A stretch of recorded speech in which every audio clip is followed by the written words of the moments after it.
চুমা দিলে কেমন হবে? চোখ বন্ধ করে ভাবেন না, একবারে বলতেছি ভাবনা চোখ বন্ধ করা হইলেও হইতে পারে চোখ বন্ধ করার লগ লগ তুই দেখা ভালাইতে পারো।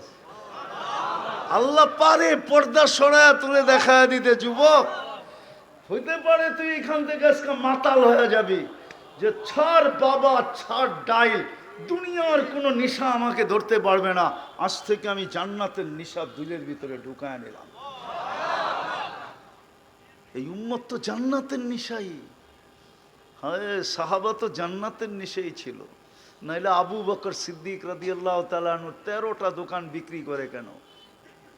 13 দোকান উজাড় করে দিছে, সালার চটের মতো কাপড় গায়ে উঠায় নিছে, সব দিয়া দিছেন কেন? জান্নাত। চোখের সামনে জান্নাত ছিল। নারী বলেন, পুরুষ বলেন, যুবক বলেন, বৃদ্ধ বলেন, এমনকি বাচ্চাদের সামনে পর্যন্ত জান্নাত ছিল। নাইলে ছোট ভাই বড় ভাই লোকে কুস্তি লাগে কেন? হাদিসের কথা। আল্লাহ রসুল বড় ভাইকে নিয়ে আনিছেন, ছোট ভাইকে নেন নাই। ছোট দেখা তো বলছে একটা যুক্তি শেষ, আরেকটা যুক্তি আছে, যদি গ্রহণ করেন। কয় কি? আমি ওর চেয়ে শক্তিশালী। বিশ্বাস না হয় কুস্তি লড়াইয়া দেখেন।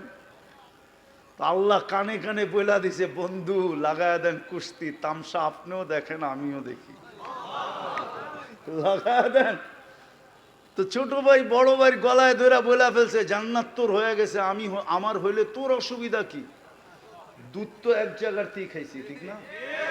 গাদ্দারি কর, আমার কোনো আপত্তি নাই, কিন্তু দুধের গাদ্দারি করিস না। বড় ভাই গইলা গেছে, ছোট ভাই ধৈরা বড় ভাইরা আশ্রাইতেছে। আল্লাহর রসুল বলতেছে সাব্বাস সাব্বাস। আরে আল্লাহর রসুল বলে নাই ওমা ইয়ান্তিকু আনিল হাওয়া ইন হুয়া ইল্লা ওয়াহয়ুন ইউহা। মনে হয় আল্লাহ আগে বলছে সাব্বাস, বন্ধুও বলছে সাব্বাস। বাচ্চা পর্যন্ত জান্নাতের নেশায় পাগল। আর আমার সমাজের বাচ্চাও পাবজিতে পাগল, সারাদিন দেখেন গেম খেলে। ওই বড় ভাই ঘরে দেখে,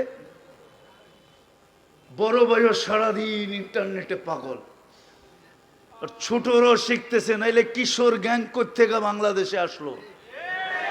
ওরা কি যুবক? নামই তো কিশোর। কি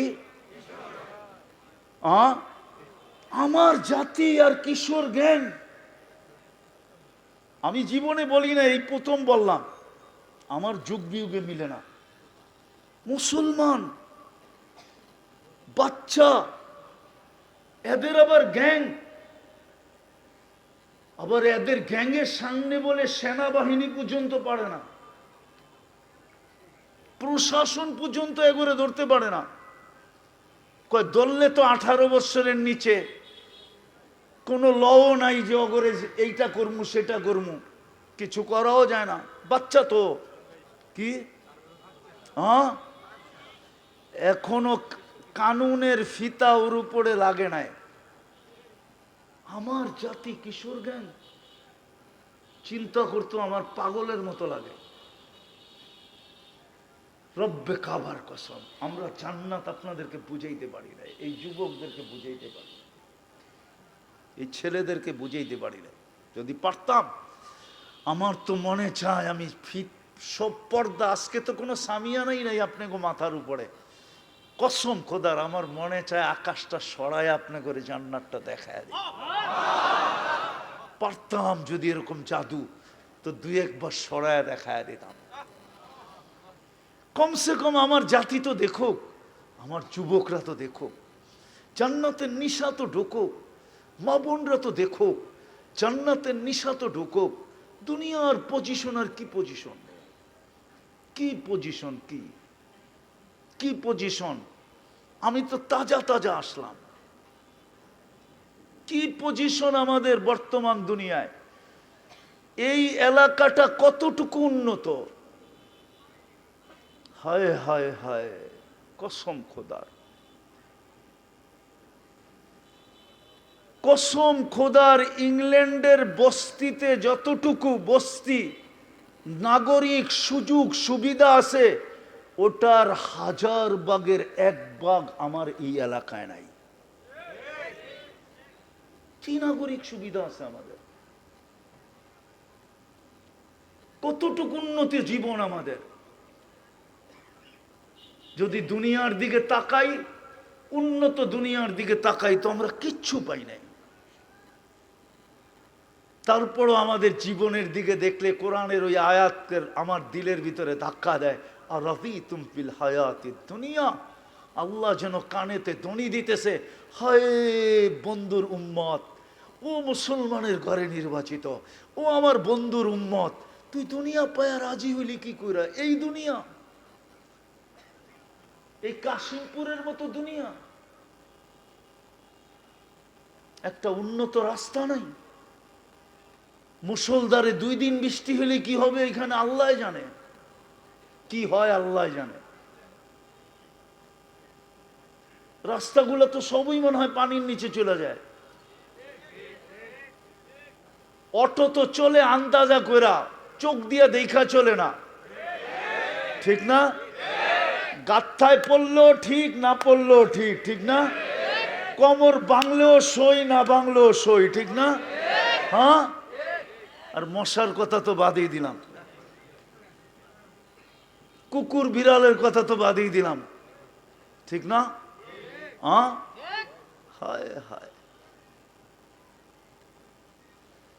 কুকুর বিড়ালের কথা তো বাদই দিলাম, ইঁদুর আর তেলা পোকার ছাড় পাকার কথা নাই বললাম, ঠিক না?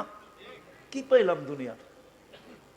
কোরআন তো বলে আর রাদিতুম বিল হায়াতিদ দুনিয়া ওয়াল আখিরাতু খায়রুম ওয়া আবকা, তোর জন্য জান্নাত রেডি করে রাখছি। ভালো মতে বোঝেন, জান্নাত যদি আমাদের জন্য না হইতো তাহলে সোয়াল ওলামা আমাকে জবাব দেখ, 1.25 লক্ষ নবীর ভিতরে কাউকে নিয়ে আল্লাহ জান্নাত দেখান নাই। কি হুজুররা কি বলে দেখাইছে? হ্যাঁ, কোন নবীকে আল্লাহ জান্নাত দেখাইছেন? আমাদের নবীজিকে দেখাইছেন না দেখান নাই? তাহলে বুঝা গেল জান্নাত আমাদের জন্য তৈরি। যার জন্য যেটা তৈরি হয় কমপ্লিট হওয়ার পরে তাকেই নিয়ে আগে দেখায়, ঠিক না? হ্যাঁ, আপনার জন্য যদি বাড়ি কমপ্লিট হয়, ঠিক না? কি তো ঠিকাদার নিয়ে কাকে দেখাবে? প্রথম বাড়িওয়ালাকে দেখাবে, ঠিক না? যে দেখেন কমপ্লিট, ওকে করে দেন, ঠিক কিনা, চাবি বুঝা নেন ঠিক করে, কারণ আমার আরো কাম আছে। আল্লাহ মনে হয় জান্নাত আমাদের জন্য বানাইছিলেন, এই জন্য আমাদের নবীজিকে নিয়ে জান্নাত দেখায়া সিগনেচার করে রাখা দিয়েছেন, বন্ধু কমপ্লিট, পছন্দ পছন্দ, সিগনেচার সিগনেচার, লন চাবি উম্মতকে দিয়া দেন চাবি। আপনি বলেন চাবি দিল কোত্থেকা? তাহলে আমি এই ছেলেদেরকে দিয়ে আপনাদেরকে প্রমাণিত করতেছি। ওগো মক্তবের 3 নম্বর হাদিস হলো মিফতাহুল জান্নাতি আসসালাহ। আপনার উম্মতকে আমি নামাজ দেই নাই, আপনার উম্মতকে তো আমি জান্নাতের চাবি দিছি, চাবি। কি মক্তবে পড়লো না? 3 নম্বর হাদিস তো, হ্যাঁ, মিফতাহুল জান্নাতি সালাহ, জান্নাতের চাবি কি? নামাজ। আপনার উম্মতকে আমি নামাজ দেই নাই, আপনার উম্মতকে আমি ডেলি আমার সাথে 5 বার কথা বলার সুযোগ দিছি। হায় হায়, একবারে মন ভরবে না, 2 বারও না ভরতে পারে, 3 বারও না ভরতে পারে, 4 বারও না ভরতে পারে, 5 বার দিলাম যেন আমার সাথে কথা বলতে বলতে মন ভরা যায়।